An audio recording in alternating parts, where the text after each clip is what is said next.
আসসালামু আলাইকুম। আশা করি সবাই ভালো আছো। তো আমি ম্যাথমেটিক্স ডিপার্টমেন্টের অনার্স ফার্স্ট ইয়ারের একটা special subject fundamental of mathematics এটা শুরু করছিলাম। আমি অলরেডি একটা লেকচার দিয়েছি এর মধ্যে।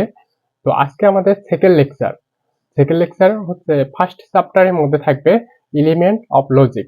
তো এলিমেন্ট অফ লজিকের আমরা অলরেডি কভার করছি mathematical statement, logic connectivities, negation statement, conjunction statement and disjunction statement.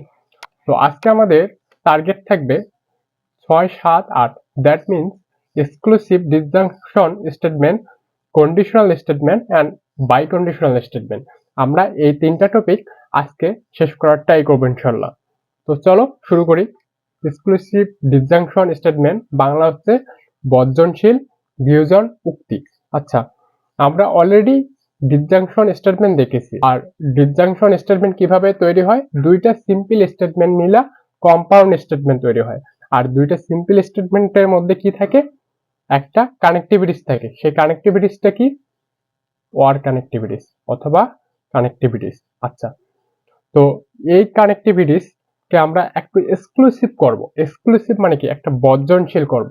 তার মানে হচ্ছে আমাদের দুইটা ইভেন্ট বা দুইটা আমাদের ঘটনা থাকবে। সেই ঘটনা দুইটার মধ্যে কমসে কম একটা যদি সত্য হয়, দেন আমাদের পুরা ঘটনাটা হবে সত্য, অন্যথায় এটা মিথ্যা হবে। আচ্ছা, আমরা আগে একটু ইয়াটা দেখি। আচ্ছা, a disjunction statement which is made to simple statement.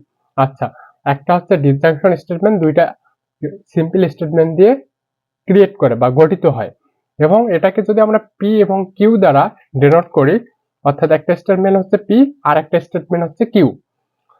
It will be true if one single statement is true. আচ্ছা, এই দুইটার মধ্যে যদি যে কোনো একটা ট্রু হয়, তাহলে আমাদের এটা কি হবে? এক্সক্লুসিভ ডিসজাংশন স্টেটমেন্ট হবে, অর্থাৎ কি বর্জনশীল বিয়োজন উক্তি হবে।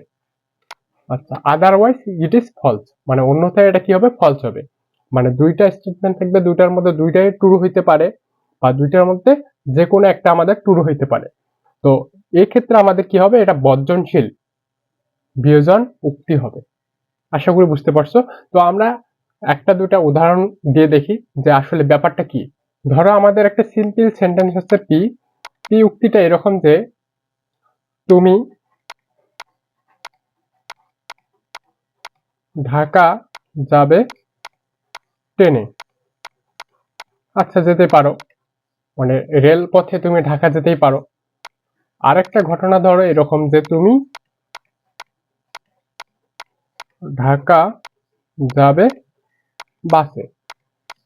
আচ্ছা, তুমি এই দুই পথে মানে দুই সিস্টেমে তুমি ঢাকা যেতে পারো। এক এক নম্বর সিস্টেম হচ্ছে তুমি যেতে পারো ট্রেনে করে, মানে রেল পথে যেতে পারো। আর একটা হচ্ছে তুমি বাসে যেতে পারো, মানে সড়ক পথে যেতে পারো। তাহলে এই দুইটা ঘটনার মধ্যে আমাদের যে এক্সক্লুসিভ ডিসজাংশন ফাংশনটা হবে বা স্টেটমেন্টটা গঠিত হবে, সেটা কি হতে পারে? সেটা হতে পারে পি। আমরা এক্সক্লুসিভকে এইভাবে ডিপেন্ড করব, মানে ডেনোট করব। পি এক্সক্লুসিভ ডিসজাংশন স্টেটমেন্ট এভাবে আমরা ডেনোট করব। আচ্ছা, কিউ এটা মানে হচ্ছে তুমি ঢাকা যাবে ট্রেনে অথবা বাসে করে। তাহলে তুমি ঢাকা যাবে ট্রেনে অথবা বাসে। আচ্ছা, দেখো এখানে কিন্তু যে কোনো একটা ঘটনা আমাদের সত্য হলে তুমি ঢাকা পৌঁছতে পারবে। যদি তুমি ট্রেনে যাও তারপরেও তুমি ঢাকা যেতে পারো, অথবা তুমি যদি বাসে যাও তারপরে তুমি ঢাকা যেতে পারবা। তাহলে এটা আমাদের হচ্ছে কি এক্সক্লুসিভ ডিসজাংশন স্টেটমেন্ট। আচ্ছা, আমরা যদি আরেকটা উদাহরণ দেখি যে পি এমন একটা ঘটনা যে সাকিব এ দলের অধিনায়ক। আর কিউ আরেকটা স্টেটমেন্ট ধরো যে মাশরাফি এ দলের অধিনায়ক। তাহলে একটা দলের অধিনায়ক কয়জন থাকে? একজনই থাকে। তো পি অথবা কিউ যে কোনো একটা স্টেটমেন্ট আমার কি হতে হবে? সত্য হতে হবে, ট্রু হতে হবে। তাহলে আমরা এটাকে এভাবে ডিনোট করতে পারি যে পি আমাদের এক্সক্লুসিভ যে ডিসজাংশন স্টেটমেন্টের সিম্বলটুকু আছে মানে কানেক্টিভিটি সেটা হচ্ছে এটা, দেন কিউ তার মানে এটা হচ্ছে সাকিব অথবা মাশরাফি এ দলের অধিনায়ক। সাকিব অথবা মাশরাফি এ দলের অধিনায়ক।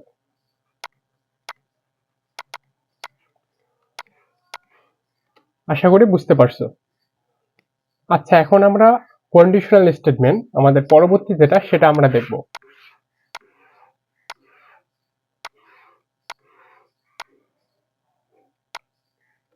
আচ্ছা, কন্ডিশন মানে কি? কন্ডিশন মানে হচ্ছে সত্য, মানে কোনো কিছু একটা সত্য দেওয়া হচ্ছে কন্ডিশন। তাহলে কন্ডিশনাল স্টেটমেন্ট মানে কি? মানে সত্য দিয়ে একটা স্টেটমেন্ট তৈরি করা, মানে একটা উক্তি হচ্ছে সত্য দিয়ে শুরু হবে, তাহলে এটা বাংলা হচ্ছে সত্যায়ন উক্তি। আচ্ছা, এটা হচ্ছে আমাদের যে সংজ্ঞাটা বা এটার ডেফিনিশনটা এরকম যে ইফ টু, আচ্ছা এখানে একটু মিস্টেক হয়েছে, two statements are connected by connectivities if dash dash then dash dash it is called conditional statement। আচ্ছা, আমাদের দুইটা যদি স্টেটমেন্ট থাকে একটা এবং এদের মধ্যে যদি কানেক্টিভিটিস থাকে আমাদের কি রকম, যে if dash dash then মানে এরকম একটা সত্য দেওয়া থাকে, তাহলে এটা কি হবে, আমাদের কন্ডিশনাল স্টেটমেন্ট হবে। আচ্ছা, এটা বাংলা মিনিং হচ্ছে যদি ড্যাশ ড্যাশ তবে। আচ্ছা, তোমরা হচ্ছে ইংলিশের মধ্যে কন্ডিশনাল যেমন সেন্টেন্স দেখছো সেরকম ম্যাথমেটিক্সও এটা রয়েছে, প্রভাব রয়েছে। তো একটা স্টেটমেন্ট ম্যাথমেটিক্যালি একটা স্টেটমেন্ট কিভাবে একটা আরেকটার উপর ডিপেন্ড করে সেটা আসলে এই কন্ডিশনাল স্টেটমেন্টের মধ্যে বোঝা যায়। আচ্ছা, আমাদের যদি একটা স্টেটমেন্ট এরকম হয় যে পি একটা স্টেটমেন্ট এরকম যে যদি তুমি নিয়মিত পড়াশোনা করো,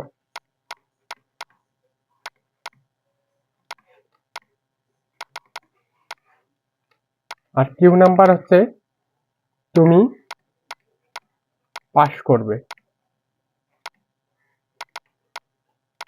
আচ্ছা, তাহলে পাস করাটা কার উপর ডিপেন্ড করবে? পি এর উপর ডিপেন্ড করবে।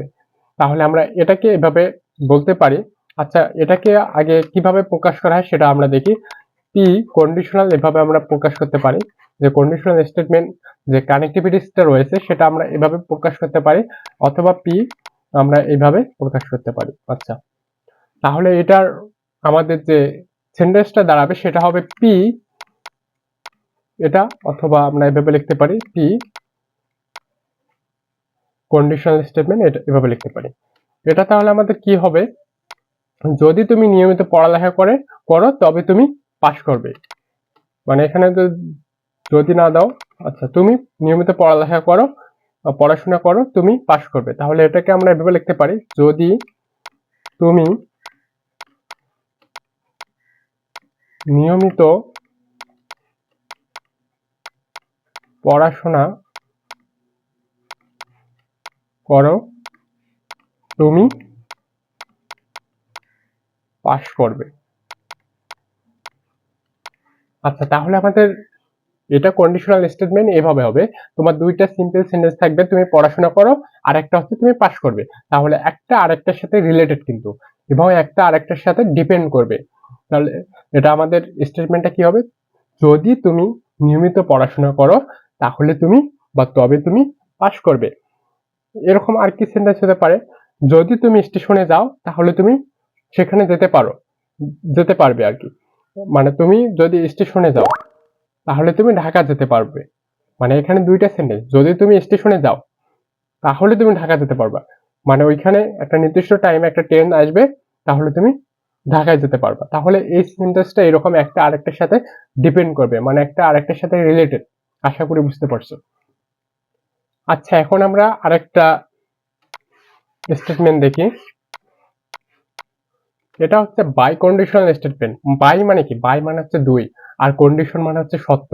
তাহলে বাই কন্ডিশন মানে দুইটা সত্য থাকবে, আর স্টেটমেন্ট তো উক্তি। আচ্ছা, এটা বাংলা হচ্ছে কি?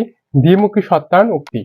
তার মানে এটা দুই পাশে একটা মুখ থাকবে, মানে বলা যায় এরকম স্টেটমেন্টটা যে আমাদের যেমন সিম্পল স্টেটমেন্ট মানে একমুখী যেটা ছিল, আই মিন কন্ডিশনাল স্টেটমেন্ট যেটা ছিল সেটা একদিকে তীর দেওয়া ছিল, তাহলে দ্বিমুখী মানে দুই পাশে আমাদের তীর দেওয়া থাকবে। তাহলে এটাকে আমরা এইভাবে লিখতে পারি অথবা এইভাবে লিখতে পারি, যে কানেক্টিভিটিটা রয়েছে সেটা আমরা এইভাবে ডিনোট করতে পারি। আচ্ছা, এইটার আমরা যে ইয়াটা আছে, ডেফিনিশনটা আছে, সেটা একটু খেয়াল করি। তাহলে এটা হচ্ছে if two statements are connected by connectivities, if and only if, then it is called biconditional statement. আচ্ছা, if and only if কখন বলা হয়? যদি এবং কেবল যদি, মানে জোর দিয়ে বলা হয়, মানে দুইটা হতেই হবে। আর আমরা যখন কন্ডিশনাল স্টেটমেন্ট দেখি সেটা মানে তুমি একটা কাজ করবা, দেন করতেও পারো না করতে পারো, ওটার উপর অতটা আমাদের জোর বা দাবি নেই। আর বাইকন্ডিশনাল মানে হচ্ছে তোমার এটা করতেই হবে, এটা ছাড়া তোমার উপায় নাই। আচ্ছা, এটা মানে হচ্ছে যদি দুইটা স্টেটমেন্ট কানেক্টেড থাকে, মানে অবশ্যই একটা স্টেটমেন্ট আরেকটা স্টেটমেন্টের মধ্যে কি ডিপেন্ড করবে বা রিলেটিভ থাকবে।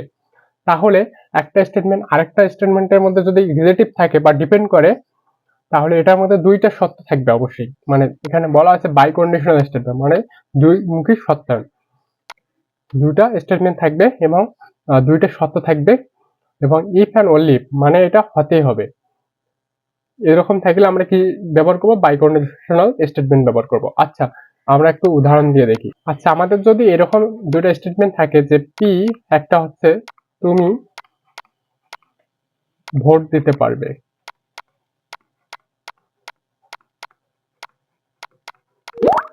আর কিউ একটা স্টেটমেন্ট হচ্ছে তুমি ভোটার হও। আচ্ছা, তাহলে যদি তুমি ভোটার হও তাহলে তুমি ভোট দিতে পারবা, মানে তোমার যদি 18 বছর হয়ে থাকে, তুমি যদি নিবন্ধন করে থাকো ভোটার লিস্টে, দেন তুমি ভোট দিতে পারবে। আচ্ছা, তাহলে এটাকে আমরা এইভাবে লিখতে পারি, পি বাইকন্ডিশনাল স্টেটমেন্ট কিউ, মানে একটা স্টেটমেন্ট আর একটা স্টেটমেন্টের সাথে জড়িত। এটাকে আমরা লিখতে পারি কিভাবে? যদি তুমি, না এটা এভাবে লিখতে পারি, তুমি ভোট দিতে পারবে, ভোট দিতে পারবে যদি এবং কেবল যদি তুমি ভোটার হও। আশা করি বুঝতে পারছো যে যদি তুমি ভোট দিতে চাও তাহলে তোমাকে অবশ্যই ভোটার হতে হবে। আই মিনস তুমি ভোট দিতে পারবে যদি এবং কেবল যদি, তার মানে তোমাকে হতেই হবে, তা না হলে তুমি কোনোভাবেই ভোট দিতে পারবে না। মানে এটা মানে ইল্লিগাল ভোটের মতো না, যে এর আগে যেমন ইল্লিগাল ভোট হয়েছে সেরকম না। যদি তুমি প্রপার ওয়েতে ভোট দিতে চাও, যে তুমি যদি ভোট দিতে চাও তাহলে তোমাকে কি হতে হবে? ভোটার হতেই হবে। আচ্ছা, আমরা আরেকটা এক্সাম্পল ধরি, যেমন হচ্ছে পি একটা স্টেটমেন্ট এরকম হবে, সংখ্যাটি জোড়, সংখ্যাটি জোড়, আর কিউ একটা স্টেটমেন্ট ধরো, সংখ্যাটি 2 দ্বারা বিভাজ্য। তাহলে আমরা এটা পি স্টেটমেন্ট আর কিউ স্টেটমেন্ট এই দুটা কিভাবে রিলেটেড করতে পারি বাই কন্ডিশনাল স্টেটমেন্টের মাধ্যমে, সেটা দেখো। পি একটা স্টেটমেন্ট, কিউ একটা স্টেটমেন্ট। আচ্ছা, এই দুটার মধ্যে আমরা রিলেটেড করব যে সংখ্যাটি 2 দ্বারা বিভাজ্য, সংখ্যাটি জোড়। আসলে ব্যাপারটা চিন্তা করো, যে সংখ্যাটি যদি জোড় হয় অবশ্যই সেটা 2 দ্বারা বিভাজ্য হবে। তাহলে এভাবে আমরা লিখতে পারি, সংখ্যাটি জোড় হবে, সংখ্যাটি জোড় হবে যদি এবং কেবল যদি সংখ্যাটি 2 দ্বারা বিভাজ্য হয়। আশা করি বুঝতে পারছো যে ব্যাপারটা হচ্ছে যে সংখ্যাটি জোড় হবে।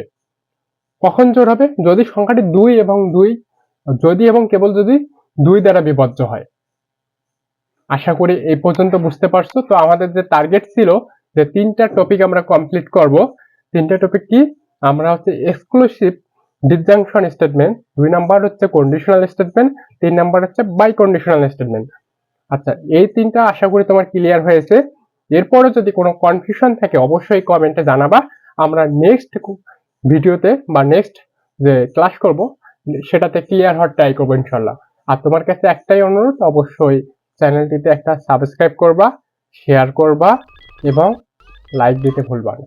সবাই ভালো থাকো, সুস্থ থাকো। এখানেই শেষ করছি। আল্লাহ হাফেজ।